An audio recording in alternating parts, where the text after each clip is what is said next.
flunked everyone. That's what happened. Lost survival. But we are recording this, so All right. they can Can watch. you guys see? This is David Bruns to my left and Jorge Ribas to my right. Hello. Hey guys. Hi. So guys, I'm particularly excited about this class, and actually I was just talking with Emily Chow, who you remember from the class before. She said she wished she could sit in on this particular session because this is like our moment here. What we're gonna have David and Jorge get into today is, you know, tips and tricks for how to make sure that when you head out in the field, you are like maximum prepared. And I am personally excited because I'm going to get a chance to ask them all the times that things have gone horribly wrong for them. We're going to all learn from their mistakes. So I hope you guys are as excited as I am. Well, I've never made any mistakes. So Yeah, never. It's really going to be a good class. Totally.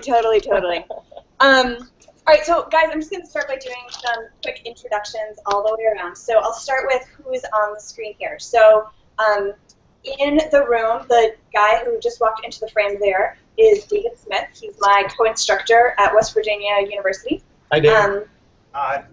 Run the class for me since I am on the other side of the computer screen. And then all the lovely faces you see behind you are my fantastic students. Wave, smile, woo! So this is the 4th time this course has been taught. And they have a guest lecturer teaching. It's always something different in terms of the approach. So the last time they did this, it was sensor journalism, and they stuck water sensors in rivers with John Keith from WNYC. So it's always just sort of like new tools. Mm-hmm. And what we are really focused on is 360 storytelling. Okay. So both the gear and the like physical, actual pedal to the metal, how do you do it? And then also sort of narrative storytelling. How do we tell good narratives with 360? The other woman who you can see, she's like a little thumbnail there, is Denise Kenyon. She is Denise, I might screw this up, the deputy photo editor at the Pittsburgh Post-Gazette? Amy of Visuals. I do video and photo. Video and photo, okay, Amy of Visuals. She is my fearless co-instructor and has also been helping. So to kind of set these folks up a little bit more, so we are right before spring break, so we're almost halfway through the semester, and they've all pitched their final projects, which have gotten approved. We went and did training with the 360 rig in person down there with them, and that's about where the class is at. And the theme of today's installment is instances when things can go a direction you didn't anticipate, either technically or story-wise or other. Yeah, well, let me introduce you guys, and then I'm going to pick on Justin, who just walked into the frame there in the orange-red shirt, because he told me a great story of failure that is very instructive to me. So to my left here is David Bruns. He is the executive producer for original video here at the Post, and you know, really, I think germane to our class here is that David is running all of the reporters that we're sending out into the field. So you know, he's thinking every day about what could go wrong and how to sort of prepare them for success to bring back great video. And Jorge Ribas is one of those video reporters. So I thought it would also be sort of helpful to give you a pair, right? The editor side and then also the reporter side. And Jorge has previously worked at Discovery? Yeah, Discovery. Okay, I have that. Okay, so I'm going to start off by picking on Justin, because Justin, I love this story so much. I hope you've already told your classmates this, but if not, I think this would be great for David and Jorge to hear as well. Actually, Justin, do you want to come sit in the hot seat and tell the story yourself about the parts? Are you referring to the Palace of Gold and the footage and the? Yep. Okay. Yeah. So. Okay. Yep. Okay. So we learned something. The hard way. The hard way. That's what it's all about, though, right? Yeah. So it was our first time on our own using the GoPro rig. We filmed at the Palace of Gold in Moundsville and neglected to check the Google Calendar because we have 2 rigs that we're sharing as a class. We neglected to see that Shalia wanted to use the rig the following day. So we were meeting to take all the footage off the cards, and we have a reader that reads 4 cards at once, and then to save time, I plugged one into my computer, Natalie plugged one into the back of the iMac, and we were downloading everything. We downloaded the files.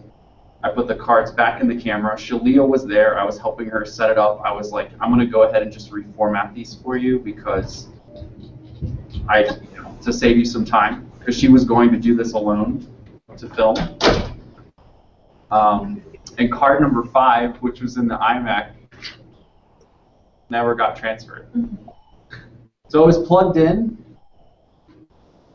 and then it just nothing got taken off of it. So in our rush, we didn't keep track of all the files, and we lost. It took longer to process than we imagined too. So Yeah. having such a close switch off time between her and her event, which started at 7, and for us to start downloading our stuff at 6 was like really poor timing on our part. Yeah. Yeah. So we managed to get the card and tried to recover it, and I recovered data, but it was all just gobbledygook. Yeah.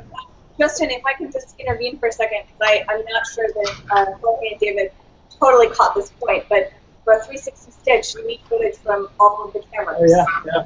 Right? So it wasn't just that they lost a portion of the interview that was key. Right. They now lost the We know it, Justin. I got some good news for you. Because a little bit deeper, before I started working at Post, I was at the Associated Press for 10 years. And we had a sit-down interview with a woman named Condoleezza Rice. Oh, yeah. And very nice, well-lit, 2-camera shoot. Got back, and this is a pretty big news organization. Our workflow is to upload that into our server.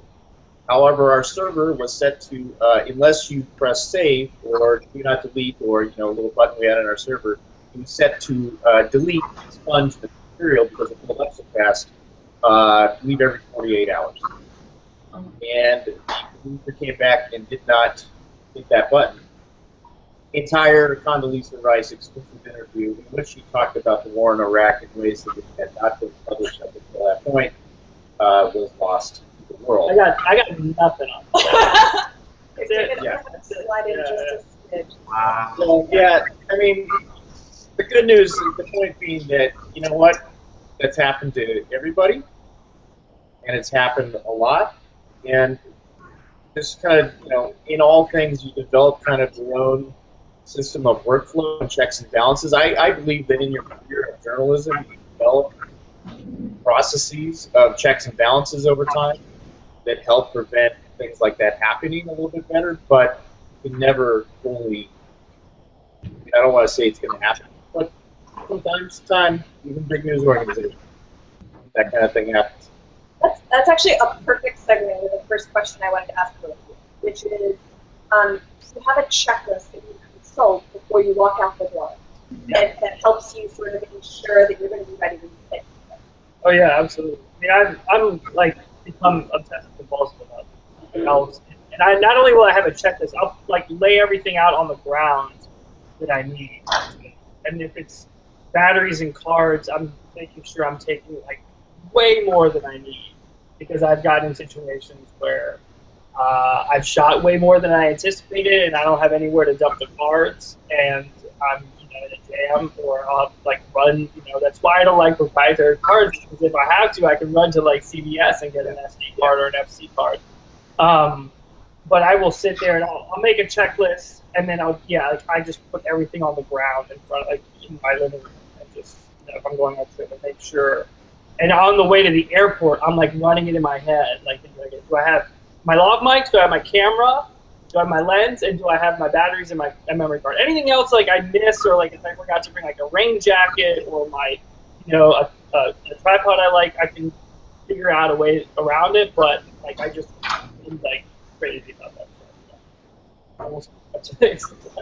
David, how about you? I mean, I think I don't know. I was thinking of a few things, and this may be a little off topic, but the checklist isn't always, I think, written down. It's a checklist you kind of develop over time. And I'm thinking of places, you think of, if the theme of the class is the worst experiences ever, some of that is technological, but some of that is stories. So some of the stories that, I've kind of been involved in, or at least overseeing people on the field in, where, let's take, for example, Haiti earthquake. And we had people out that had $10,000 of cash stuffed in their shirt to use as bribes or to pay off the bodyguards. Those are things that you don't anticipate, but become, how do you recharge batteries in that situation? How do you get water? How do you, the one thing I was going to mention is, depending on the story, because you never know in a story when it's going to, Ferguson, just last summer, here, domestic U.S., you never know when a story is going to become a situation in which you yourself are the most prized commodity. So I think the first thing on your checklist is always, kind of personal safety.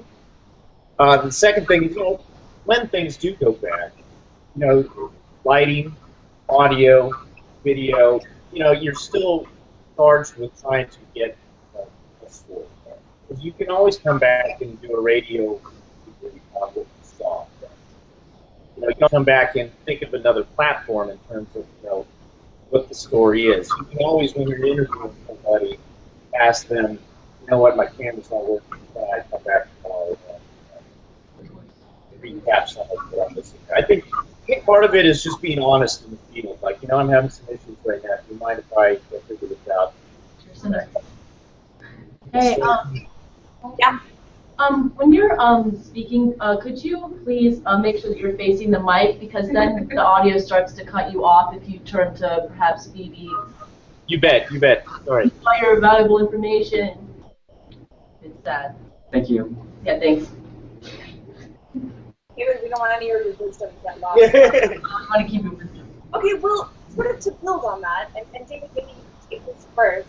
Can you tell us about a time where you had to improvise in the field, and how you sort of handled that? I think sometimes you get instances, maybe lighting, and I think Jorge, feel free to chime in, but there are going to be times when your lighting kit fails. So, and it's dark. There are ways to utilize, if you're out on a parking lot, this happens to me, you're out in a parking lot, your top light went out. Okay, what are we going to do? It's a really important interview. It's forget what it was at the time. But, you can utilize, the key is seeing somebody's face, right? So as long as you face somebody into any kind of light source, you can get a usable interview, especially in a breaking news situation. Audio, same way. I've had multiple mic cables go out, or lav mics, and I think when you're out in the field as a solo journalist, you have so much to think about, because you're thinking about, are my headphones working? And you're trying to talk to a person who may be in a situation where they're emotional, they're heartbroken, they've had something devastating happen to them, or it's just a policy person who is busy, has other things to do, and you will beg them for an interview, and you feel like you're wasting their time because you're fiddling with their ear while trying to talk to them, so there's not this awkward, you're in a room with somebody for a long time. It's a really tough thing to be a solo journalist. And I think as long as you're honest with people and tell them, I'm having some audio issues, can you give me a moment to figure it out, people generally are fairly forgiving of you. Yeah, I think so. I think you're right. I mean, you just have to kind of make do. I have like a drawer full of cheap earbuds I bought because I forgot I had my nice headphones somewhere. I remember I had one shoot where I was down in Arkansas, with this group that was looking for this extinct woodpecker. We were in a swamp for 5 days. It's really cool. But on was the woodpecker extinct after all? Yeah, I never found it. The ivory-billed woodpecker. But it was this group from Cornell, and I was traveling with them through these swamps for 5 days. And halfway through my trip, one guy was we were on a rickety little canoe, and one guy was taking off his mic, his wireless lav, and in the exchange between him and me, it fell into the swamp and it was gone. And it's the only mic I had. I had 2 more days shooting, and and there's no stores to go buy a lav mic anywhere in the Arkansas Bayou. So basically, I just was like, I had my shotgun. Thankfully, I had my shotgun. So like, I just figured out like, okay, any interviews that I got to do, you know, I'll have to sacrifice like the exact camera angle I would want, you know, and put that mic close to this person's face, you know. So I, you know, my footage ended up being fine. I shot enough B-roll that I could cover, but but it was definitely like those moments were like a moment of like crap, I just ruined this whole thing, like, you know. And yeah, it's funny. It was like war stories. yeah. It's like I was suddenly thinking of the time out on the California coast. There was a tsunami warning. I think it was Thailand. I forget which one it was. But anyway, so the tsunami never came. And myself, as field producer and that camera guy, were just kind of basically all day, not much to do. And somehow he tripped on the tripod, and tripod goes in the $70,000 camera, and away it goes. So I think that raises another issue. You know, from time to time, equipment gets broken. I've had cameras fall over. Again, it just gets to the point that these things happen from time to time. Yeah. People are pretty understanding. I mean, like if you explain, I think, you know, just making sure that like you're talking to your subject, whoever you're interviewing, and you I mean, it's also nice. Like sometimes you can just blame it on technology. Everyone has problems with technology. It's like, this camera doesn't work. I don't know, something's wrong with the audio. But yeah, you can get by. I think worst case scenario, you know, all journalists these days have to think in terms of multiple platforms. So video's down. Okay, so can I still record audio or some kind of utilization? Can I still write a print story? Can I still do something with my iPhone? I mean, everybody has iPhones these days, and they're incredibly powerful. If it's an interview or something that's particularly breaking news, you know, don't let that moment go by without some kind of record keeping. You know, that's our task as journalists, is to be the record keepers of society, and you know, in any way you can still take quotes of a major story. I think is you have that to fall back upon. Video is probably the most complicated of all the platforms for journalism, but it's by no means the most important. So I am also, I kind of want to get into, one of the things I think that all of us have experienced, right, is that you'll get there and your subject is just, you know, they have the answers that you want, but you can't get it out of them. So what do you do in that situation, right? They're perfectly friendly, they're nice, they're happy to have you there, and you keep trying to get her to tell you the story of the, you know, earthquake shaking their house, or, you know, how they decided to invade this country, and they just clam up. Sometimes it's just time, you know? I mean, I think you kind of have this thing where you like want to rush in and get the quotes that you need, and you know, and sometimes people just need time. And one of the things I learned early on when I was shooting video, or even before I was shooting video, when I was just a print reporter, is let people finish their thought. I mean, and this is something that I learned early, like, you're asking a question, and they give you the answer, and to fill that space, you ask a follow-up question, right? But it's almost after that people finish their answer, and you kind of let a little bit of a pause, almost to the point where it's like getting kind of awkward, where a lot of times people will start offering up their actual answer, you know, or the real thing that they wanted to say. It wasn't like the thing that they were thinking that, you know, they had been thinking of, okay, well, if he asked me this question, I'm going to answer it this way. They have another answer sometimes beyond that. You just kind of have to let them answer that and not butt in and with your own question. That is, I think, one of the most important points that Jorge has touched on, is that there will be an unnatural silence if you ask the person a question and they finish, and you wait a while, an unnaturally long time before you ask the next question. People will often voluntarily fill that space up and volunteer for more information. I think part of it, too, is finding a way to get people to talk about something easy for them to talk about right out of the gate. So, you know, part of that is just having a good conversation with them when you first arrive and setting them at ease. You know, I remember interviewing some people for Virginia Tech, and I, you know, it took a while before we even turned the camera on. Yeah, that's important. You know, you get people at ease. Don't be afraid to ask the same question again at the end that you want an answer to. The one thing I'll say is, you know, from an old school ethics kind of point of view, you know, you don't ever want to say, well, can you just say this for me? You don't want to guide people in any way in terms of what we want them to say, or can you please you know, do it again, but, you know, inflect a little bit more. We're there to be just honest record keepers, and if after asking the same question, putting them at ease, we still don't get exactly what we want, that's going to be part of the story too. Yeah, I think one story I worked on in the review, David, was there was a woman whose brother had been shot and killed by police up in Pennsylvania, and she, you know, we had interviews with the prosecutor in the case, we had interviews with like the defense attorneys, we had interviews with other people in the community, but we didn't have is the emotional piece, which was the woman whose brother was killed. And the first time I called her on the phone the first time, and she said, "No, let me talk to my attorney first and see if I can go." And she talked to her attorney, and of course her attorney said, "No, don't talk to them." So said I can't, you know. And so I gave it like 2 weeks, and I was going up to her town anyway to do some other interviews. And I called her up again, and I said, "Hey, I'm going to be in your town. I have some other interviews to do. I know that you said you didn't want to talk to me, and I don't need to talk to you about the actual case at all. I just wanted to talk to you about your brother."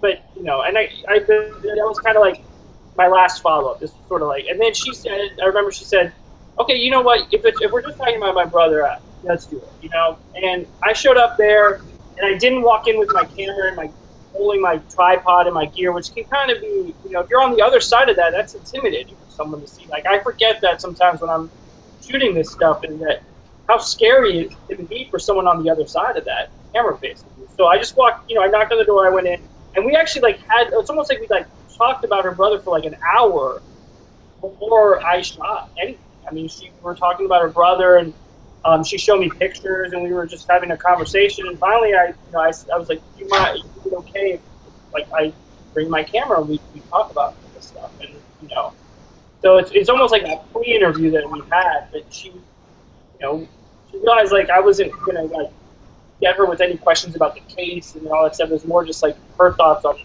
know, what happened to her brother. So David's point about just sometimes it's just talking to people first before you show up as a journalist.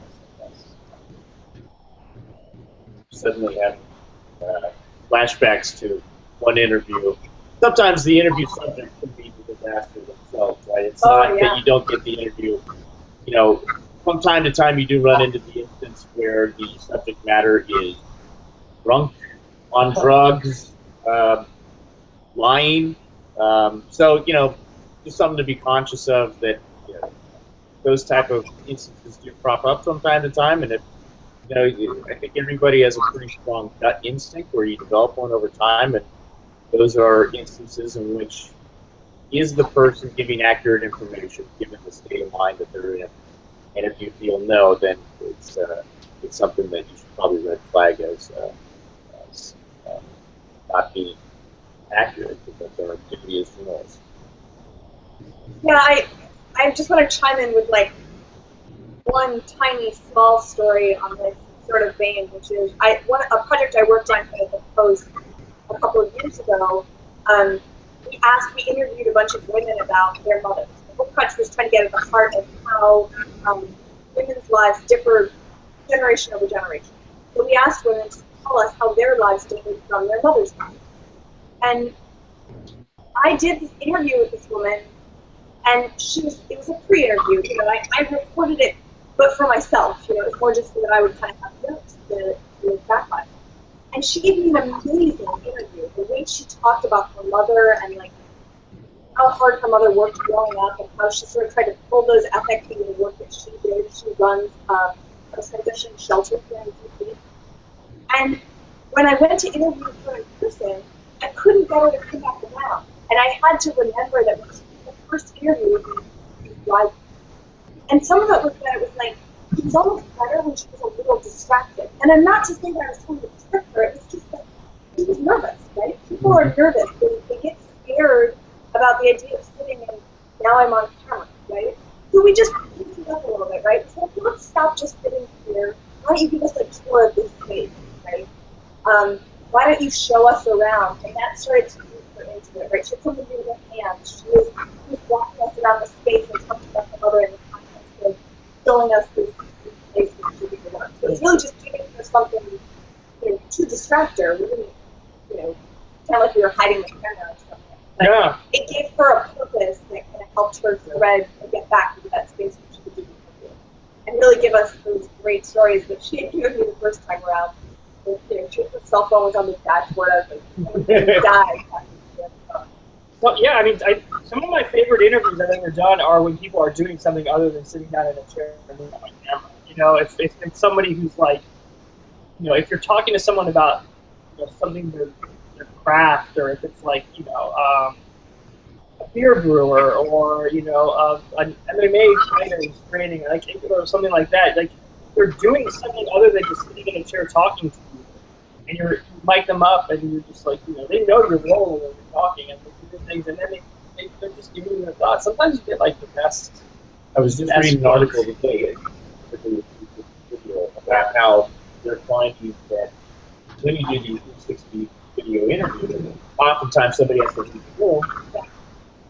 That makes the person, the subject matter, feel a little bit more freer because, okay, it's just me and the camera, and I have to do it. Interesting. So that we're working in 360 and we haven't cut out a shot might be an advantage. That's interesting. I want us to kind of stay on the subject of difficult interviews for a little bit longer. I'm keen to have you guys talk about an interview where you showed up, thought you were getting one thing, and you got something totally different. Whether it's the subject or the circumstance or who's there, how you I was just thinking of, it may not be exactly what you're trying to get at, but in times you show up for interviews and the person is confrontational because of the subject matter, or let's just say the guy's just kind of a jerk, a pompous bureaucrat.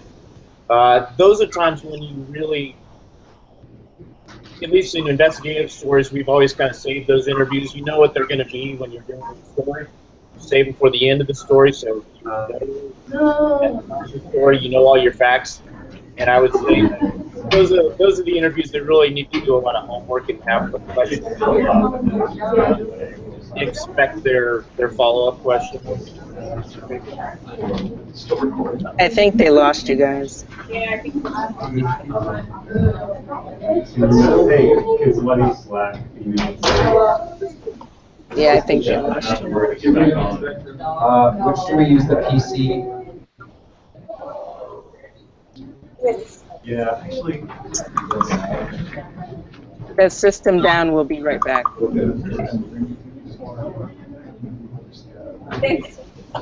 Oh, I hear you. Listen, I didn't expect anyone to prepare it.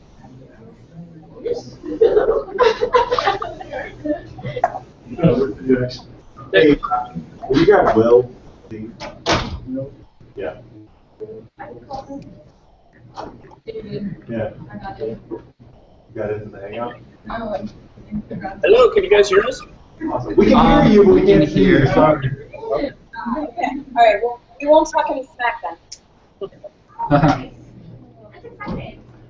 So when I went there, I realized we are projecting twice the size of that mirror. Oh boy. And like our I always thought that was a.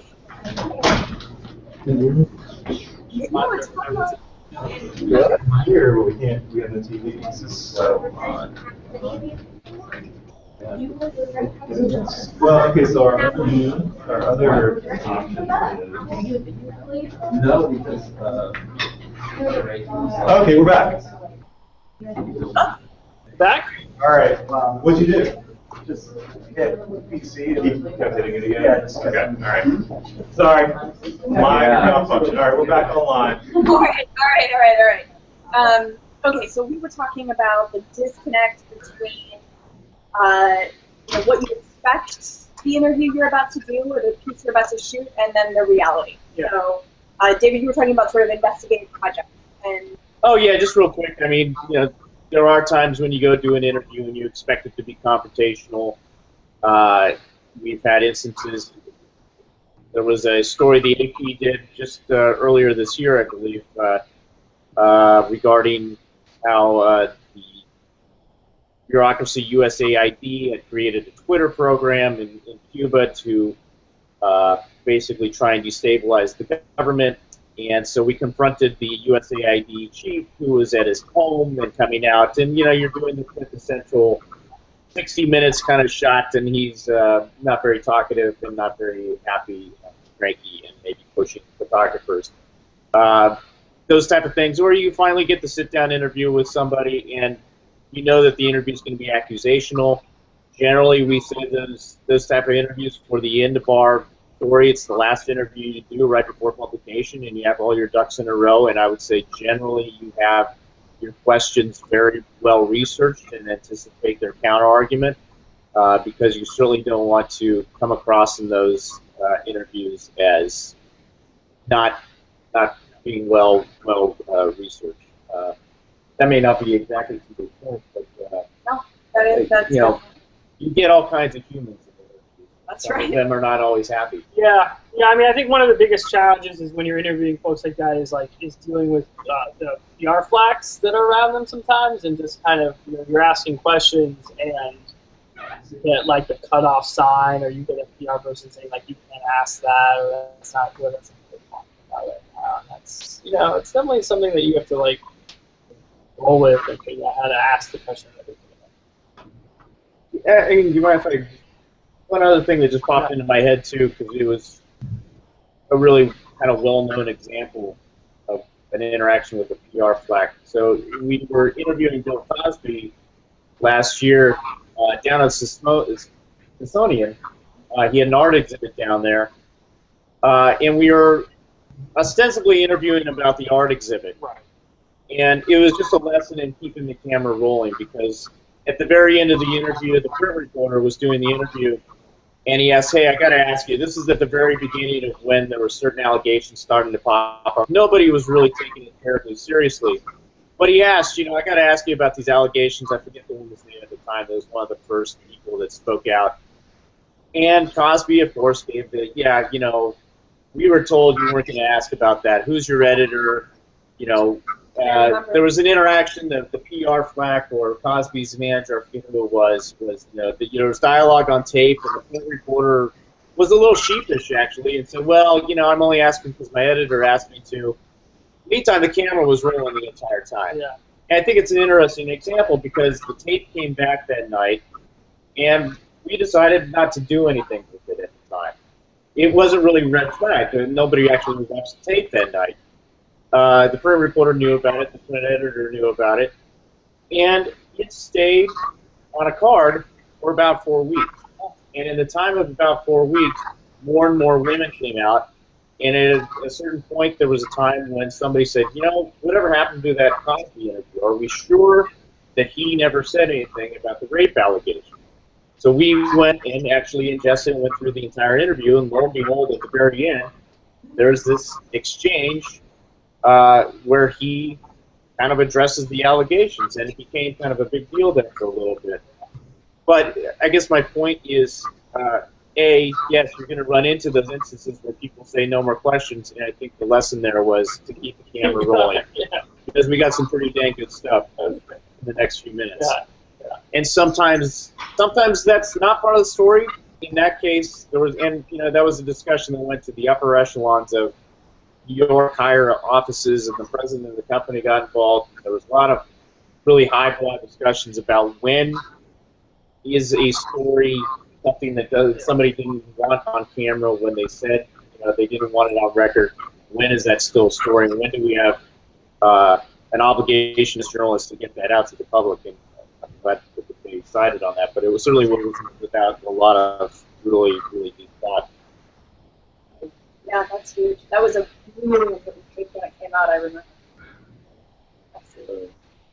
Maria, do you have any good nuggets to share about that? Which is kind of very complicated. Yeah, I mean, PR flag leading off. Yeah, where I mean, complicated is I was doing this story about, this was several years ago when I worked at Discovery. Actually, we did this story about Arizona, the border, the next border, and it was when the Minutemen group were big. The guys who were like, I don't know, going around with guns, kind of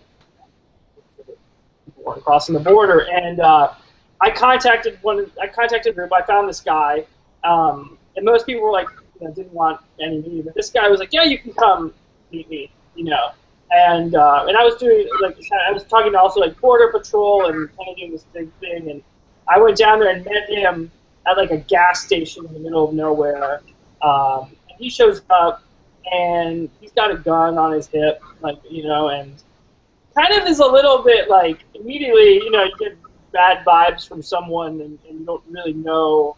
There was a part of me that's like, I made a huge mistake. Like, I didn't vet this guy. I found him like online, and he's just like, get in my truck. Let's go patrol the border. And I'm like, okay, let's go. Not really giving it much more thought than that. And he was definitely like an angry guy, and there was moments during that taping, and I told him, I was like, I'm filming right now. As soon as I'm getting in your truck, I'm filming you. Like, I'm shooting, so, nothing is up. I kind of said that beforehand. I was like, if I'm going to go with you on this patrol, like, I don't want anything to be off the record. I'm filming. And he's like, yeah, I don't care, get in. And then we were driving around, and he was, angry and brutally honest about his thoughts, and it was kind of one of those situations where I wasn't totally sure that it was like the safest thing to do, but I also realized when I was there, I was like, this guy's gonna give me a really good interview. And there was one moment where we actually saw two people crossing the border, and he had this moment where he I wasn't really sure if he was actually gonna do something about it. I mean, he had his gun, and I kind of hesitated, thinking I don't really know what I'm gonna film right now. And then he just called the Border Patrol and said, see, we don't actually chase these guys down. We call the Border Patrol on. I mean, so in moments like that where you kind of have this, you're like, this guy might be difficult. He might not be legit, but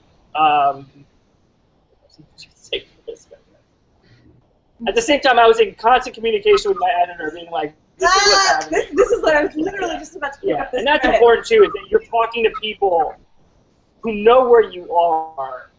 And I don't know what my editor would have done, if I disappeared in the Arizona desert, but it's still they know this is what's happening. I'm gonna get in this car with this guy. Got a Colt 45 on his hip, whatever, but this is where I am. So I think that's. Oh yeah. Here, I'm going to turn the camera a little bit to David. David, talk about staying in touch with your editor when you're on a tricky story. Well, I think that there's a lot of things that can happen in the field, right? We've already talked about equipment failing, and that's important. We've had, up in New Hampshire in 2012, we had a reporter that got arrested. For I forget what reason. It wasn't anything terribly important, but got arrested, okay? That becomes something that we have to deal with. We've had quite a few arrests in terms of being at protests. We've had people go to the hospital for tear gas. We've had people go to the hospital for rubber bullets. I think it's really important, as Jorge just mentioned, that you're always in constant contact with your editor. Things happen. Cars disappear. Rental cars get stolen. We had multiple cars go in the drink in Hurricane Katrina. The key is always just, after you call the police, to involve your editor so that they can get whoever needs to know involved in the process as soon as possible. I think that holds true, to circle back to something earlier, if you have a camera malfunction or what have you, telling your editor early, especially if you're in any kind of deadline, it makes a huge difference, right? Because, we might be both that we don't have that shot or that piece, but the sooner I know, the sooner I can start making secondary plans. Being the person that's transparent and admitting to, let's say it is your mistake. Oh, I forgot to charge my battery last night, and I only got 5 minutes of battery. I've done that. But, Then you live to write another day on another story, and you've won the editor's trust because you were honest and said, you know what, I just got screwed it up. Yeah, that's definitely true. I mean, covering it up, yeah, definitely. Well, the guy wasn't there. Yeah.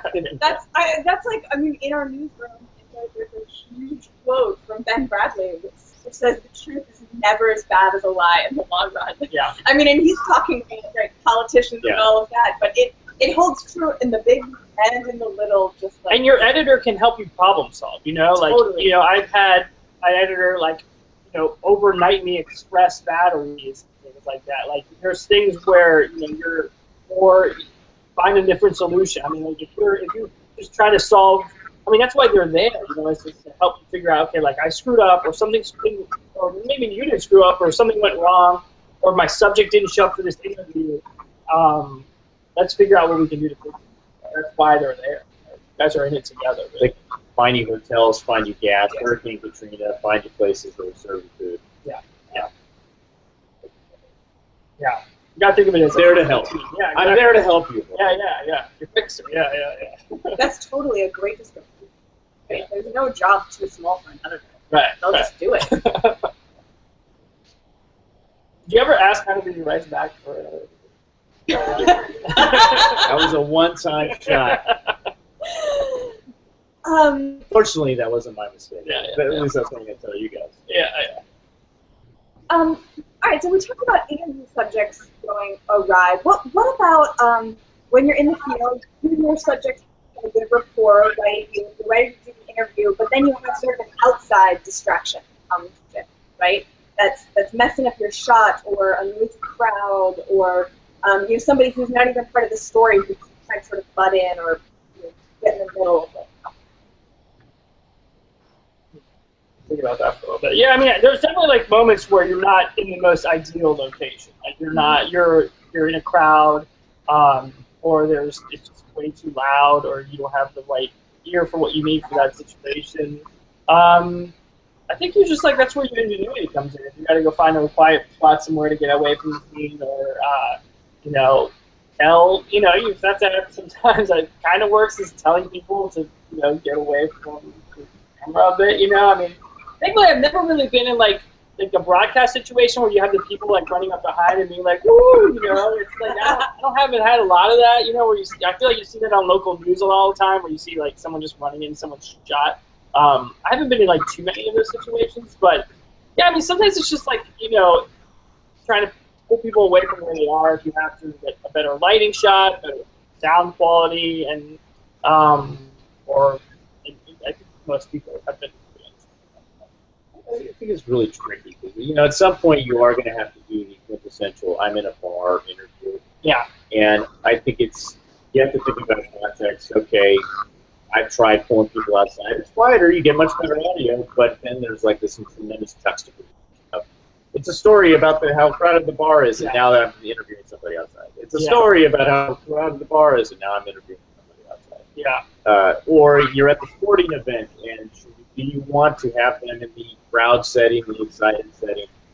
I think it's a use case scenario depending on what the story is. Are you pulling somebody away from the story to the detriment of the story? Maybe it's a question to ask. Yeah. Sometimes that noise is part of the story, right? Yeah. Because that crowd. You're at a protest, and the guys, Yeah. you know, make it a competition. Right. It depends. On the better answer than that. I'll also add, you know, and this will come up a lot for you guys as you're out shooting, this is where being a team is so crucial, right? That maybe one person is operating the camera, but your second person, your producer, or, you know, your second shooter, is no less important to the shot, right? Because what they're trying to do is protect the person who's actually running the gear, or they're kind of spotting, looking around, eyes on everything else that's happening. Yeah, I mean, I've mostly one-man banded throughout my career, but it's never a bad thing when you can have someone with you. I mean, especially you handle the audio. Yeah, yeah. If you need a boom mic or something, and sometimes you do. Right.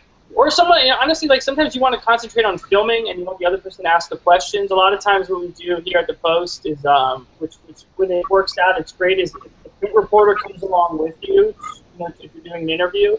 and they're asking the questions, and like I can concentrate fully on getting the camera shots I want, checking to make sure the audio is good, and going out and shooting B-roll too when I need to, and not have to worry about, okay, am I asking the right questions?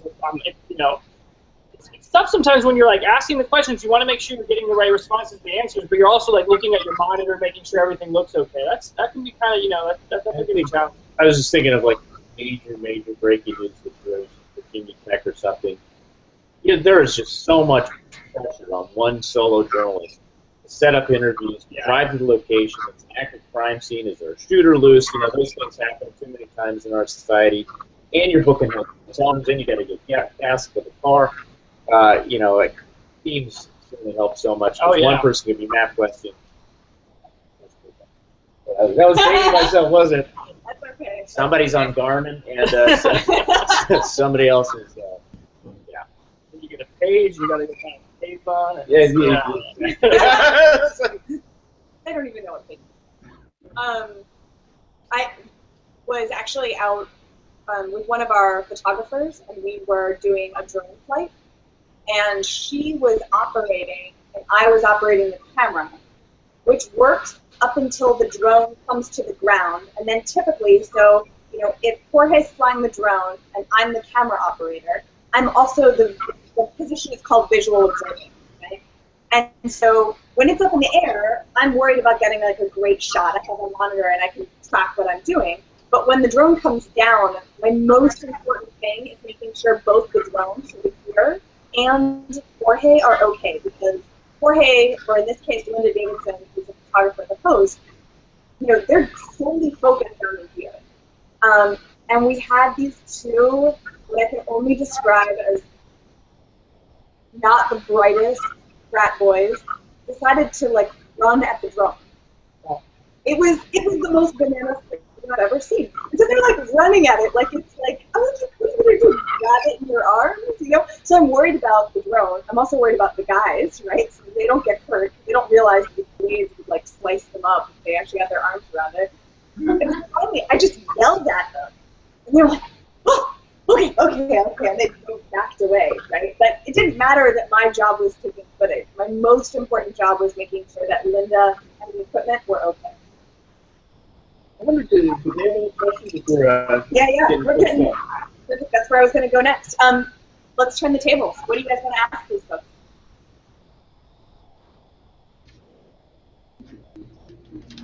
Anybody? Hot seat? Covered it all. You covered it all. You guys are great. Well, going back to like the interviews, and I think silence. I definitely agree. Like that awkward silence is where you get really cool responses. But how do you like re-ask your question and get people to say more? Is it just a matter of being like, hey, can you talk more about that thing that you mentioned, or is it is there like a more subtle way? I think sometimes just a simple, rejoinder of, tell me more about that, or how did that make you feel, or you can follow up questions with just by asking them exactly what's on your mind. It's like part of it is you don't want to become too mechanical and have a list of questions that you're going to ask. Oh, question 15. You're really just having a conversation with somebody, but making sure that you're not talking over them and giving them. It's about them talking more than you talking, but finding ways, not where you're just rattling off questions, but having a conversation with them. So how would Jorge and I have a conversation about, Jorge, tell me about your childhood? Yeah, sometimes really, that's fascinating. Yeah. People like to feel smart, I think, in general, so sometimes I kind of play dumb a little bit more than I think, or not necessarily like saying like I don't, but saying like I don't totally understand what can you explain that to me a little bit? I don't understand it, and having them explain it, one thing I've said sometimes is like, and it's maybe not for like too sensitive a subject, but I'm saying like, hey, if you're having a conversation with like a cousin of yours, and they ask you like, about a project you're working on. Let's say you're talking to like a robotics expert or something like that, and sometimes I ask, like, explain how this works to somebody like in your family who's like, what do you do all day, something like that. But sometimes if I want them to sort of restate something I've already gotten the answer for, and it wasn't really like a good answer, it's just kind of, saying something as easy. It's just like I don't really understand. Can you explain that to me again? That's kind of the best way I've found it, is to have them sort of just retell it to you in their own way and make them feel like they're very, like they know the subject, that they do. Yeah, I don't know. I was just thinking of times when the most difficult interviews sometimes are, like I keep going back to Virginia Tech, but that was just a really traumatizing place where you're talking to people, young people that have just lost their best friends. And I think sometimes in those instances, shootings, crimes, breaking news, tornadoes, people have lost, they're so numb or overwhelmed when you ask broad questions. It's like you try and focus them on a detail. What was something that you and your mother did last night? You try and guide them into a concrete place. And if they can focus on a memory or something, what was your favorite moment with your friend? What did you guys like to do together? Oh, you went to a concert last year. What's your favorite music? That you guys listen together. And then you can get them into a place, and from there, they will sometimes voluntarily take you to places that are more broad-based. That was my best friend. I've never connected with somebody like that before. And that's where you get to a place that suddenly becomes something more than a sound bite. Yeah, that's true. That worked. Being a woman with her brother, by us looking at pictures of her brother, and I just asked her, what were you guys doing in this picture? And she just would start talking. And it wasn't, I wasn't just like, tell me what, I didn't, I tried to avoid questions like, tell me about your brother and like what you miss about it. It was more just like, what was going on in this photo? And she opened up and was like, this was like last Thanksgiving, he loved to laugh, and then she would just start talking about, and then on her own, she kind of just started talking about the situation, without me being like, how do you feel about the police, what they did to your brother, That's ridiculous. I would never ask that. But we just started talking and saying, I can't believe this thing happened. I think there's one thing that's important, and then I'll finish, but, again, going back to Virginia Tech, I don't know why I'm transfixed by this, but, like, we went back 5 years later and we interviewed a lot of the people that we did in the shooting, and one of them was, I forget his name, he was one of the first responders. And we took him, he was a Virginia State Patrolman. Took him back in the hall that had been repurposed where the shootings took place, and we walked him down the hall. And he was just the most, he couldn't do it. And my point being that I think sometimes you can do an interview down on the couch with a bland background, but I think sometimes being cognizant that people are the most evocative when they're in an environment that's conjuring those memories for them, whether it's the bedroom of their kid or it's the baseball diamond where their dad played or whatever. You're getting in characters in a space where they're interacting with that space in an emotional level. It's something that try and swirl away and have as a launching point. You have another question? Yeah, go for it. I guess in terms of executing these really difficult interviews, like when somebody doesn't want to talk to you for a long time or their energy is totally distracted, like how do you go in there? How do you kind of engage with them?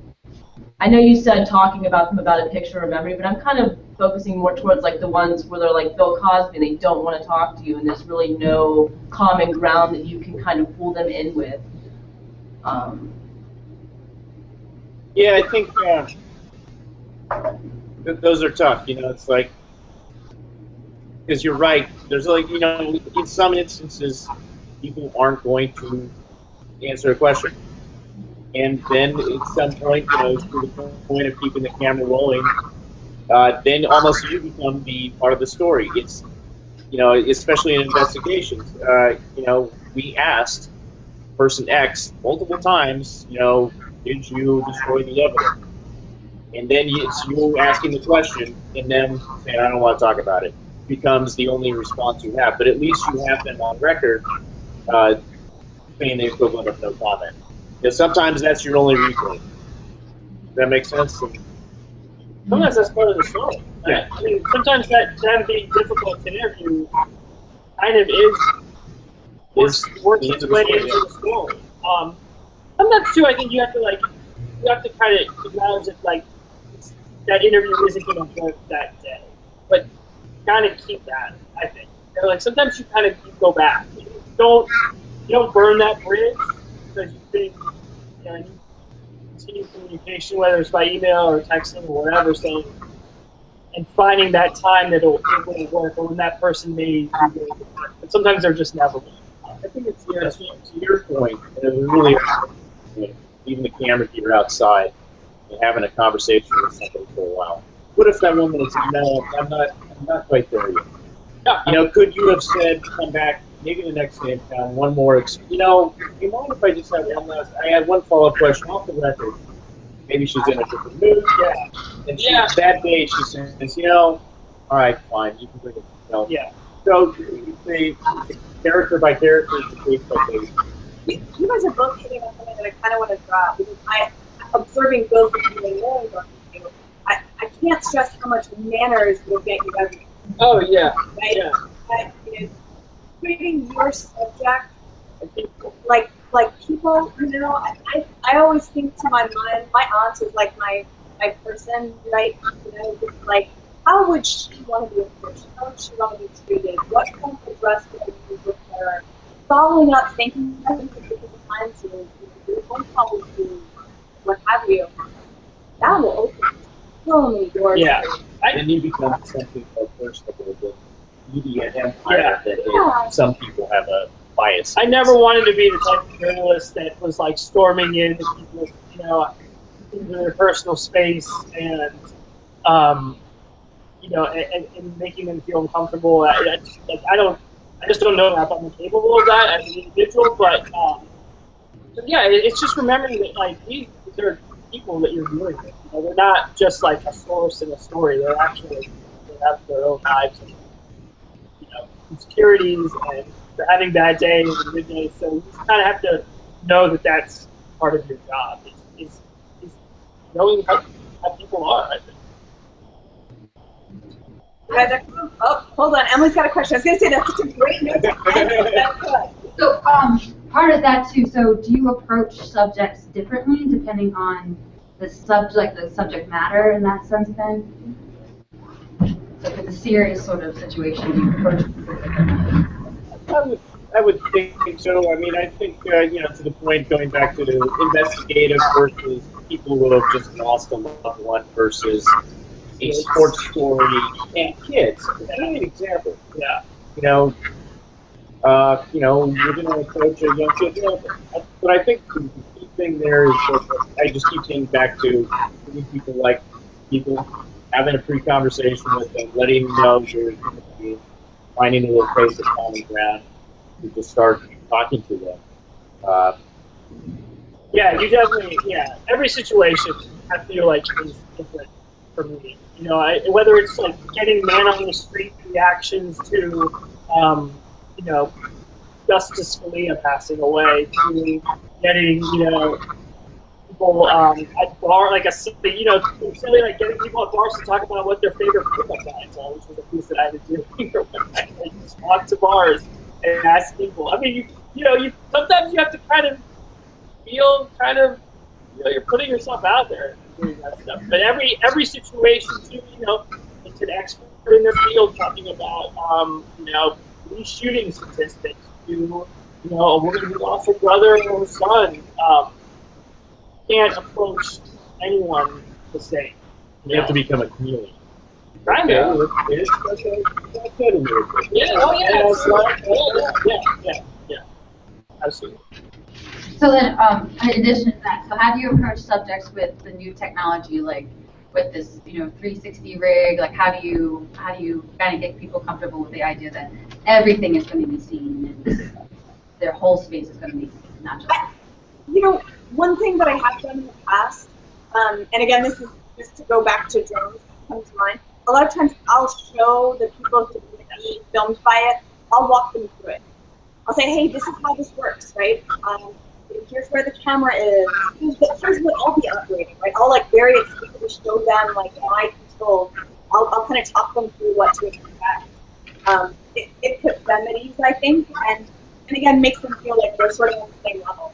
I've had so many people that like love looking at like the gear I'm using. Yeah, it's kind of like it's funny, but like I realize that, and I think it's just the fact that everyone has a camera now, and people are into when I'm using film. I mean, I get that all the time. Like, even as I'm setting up, and I don't have any kind of crazy rig or anything, but I get people like, oh, how does that work? Like, what are you shooting with? And they're interested. I don't know. I think that kind of makes people feel at ease a little bit. I'm sure it's the same with P60. I mean, if I saw, that's cool. Like, I'm sure if you show people, like, look how this works, they'd be into that. Okay? The other thing, like, big tip that I use is I always make sure that I have some examples up on my phone in the browser, just, like, ready to go, so that if they're like, but what is this really going to show? I can be like, here is what it's going to show, and then it's right there. I don't have to go searching for it. We did that with, right before the Post moved to this building, we went and shot a bar that was catty corner to our old building. And, I did feel a little bit of a higher bar wanting to let people know that I was filming there, because that camera, we were using the Matterport, right? It doesn't necessarily look like a camera. And I was cognizant it's lunchtime at the bar, so. And people were like, what is it, right? So I had a Matterport example on my phone that would show me. And they were like, oh, okay, I got it. And actually, only one guy, he looked stupid, like he shouldn't have been at a bar in the lunch hour. He got out. But, do we need to let you go? I mean, usually,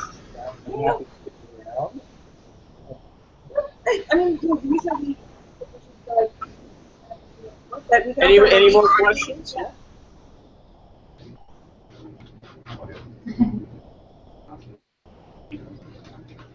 All right. Well, let's give a round of applause and thank our two guest lecturers.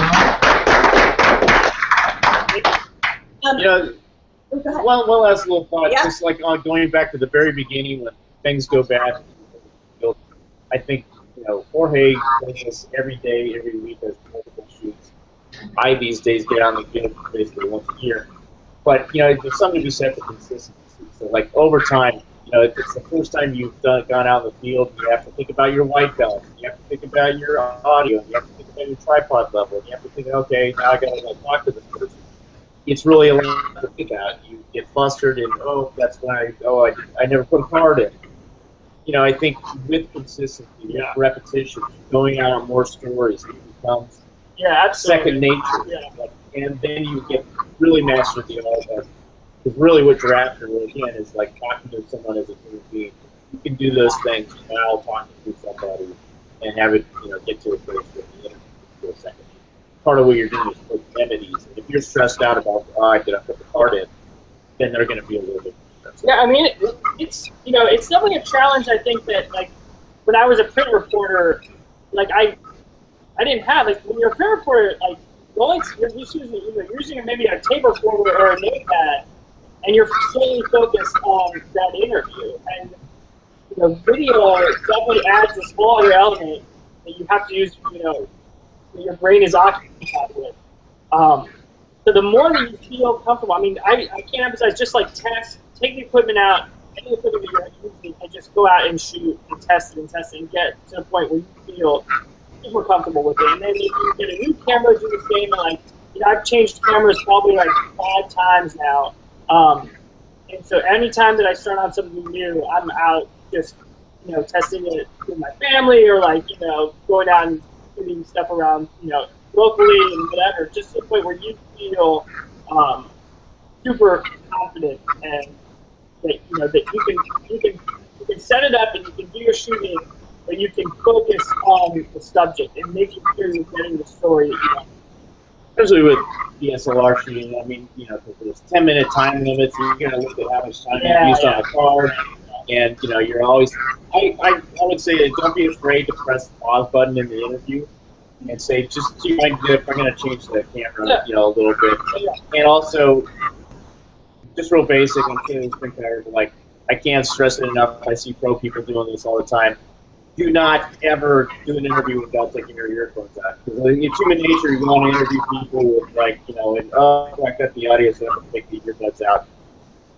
It's always got to have bad audio means bad video, and always be monitoring this down. It's really easy for people who are new to this not to be monitoring this down, and it's absolutely. I've had that happen to me. I took the headphones out, and halfway through, the audio comes out, and I got back to the office, and at this office, and I'm like, oh, this interview went great, and then halfway through, the audio's just gone, so I lost half of it. You don't know when your battery's going to run. Yeah. I've had that happen to me. Oh, yeah. I got an interview. I was choosing for a month, and I did the whole interview. And I always record my interviews, but I do also always take notes, which thank God saved me. But definitely, there's material that I lost because I didn't bother to check my recorder halfway through. That feeling. Oh, everybody goes through it. Everybody goes through it. One more question. Go ahead, Natalie. This is kind of a side question, but how do you deal with the loss of losing such important footage? Because when we lost the Palace of Gold video, I was really upset, let alone something I was really banking on and really investing in and really hoping would work out. I should say that they followed up and they went and shot something else, and it's great. So it actually, I don't think it turned out necessarily. Maybe it didn't turn out better, but it turned out great for you guys. You got some good stuff. But anyway. That's true, but I can't imagine that. It sucks. I mean, it's definitely like one of those feelings when you put it in your stomach, and you just think like, oh,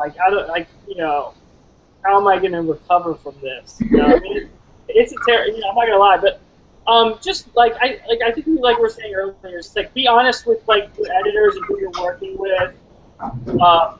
Acknowledge that every journalist ever has done that, especially a video multimedia journalist. We've all been in a situation where something, whether you lost footage, you lost audio, you lost a card, or some of the information got screwed up somehow. It has happened to everybody.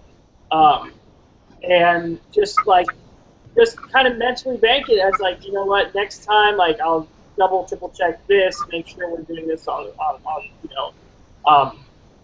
so that it doesn't happen again, but that it might happen again. But yeah, I mean it's a terrible feeling. I think if there's any way that you can reshoot it, even if it's not the same, try.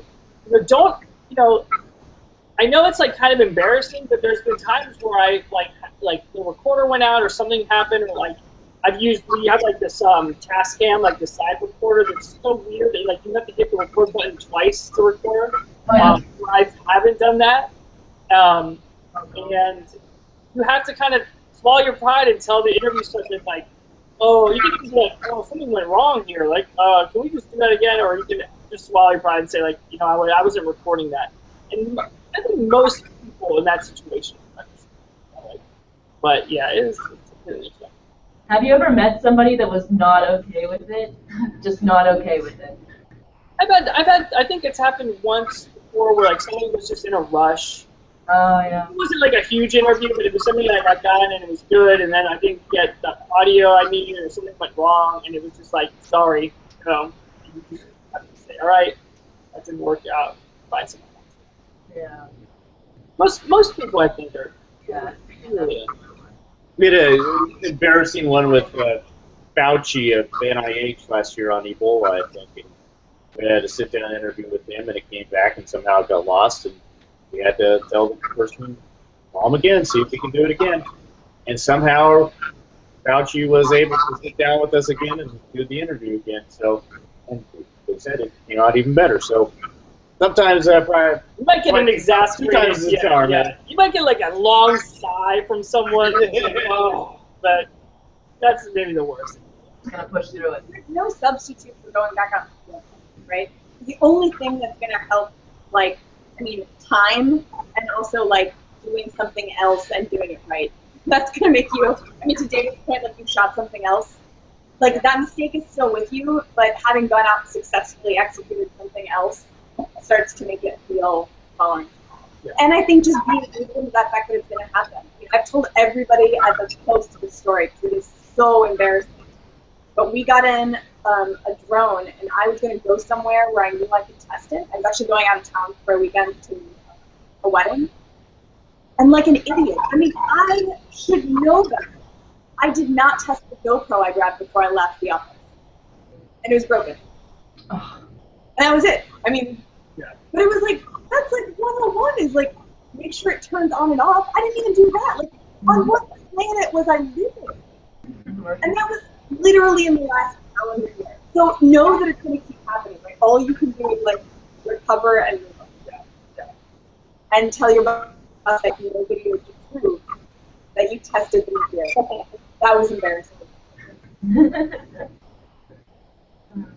All right, guys, let's let these guys go. They have families to go home to, and I will stick around and we can chat a little bit longer, okay? Thanks a lot. It's really a pleasure being with you guys. Good luck. Thank you. Guys, I'll be right back. I'm just going to walk them out. All right. What? Just get back on that horse, Natalie.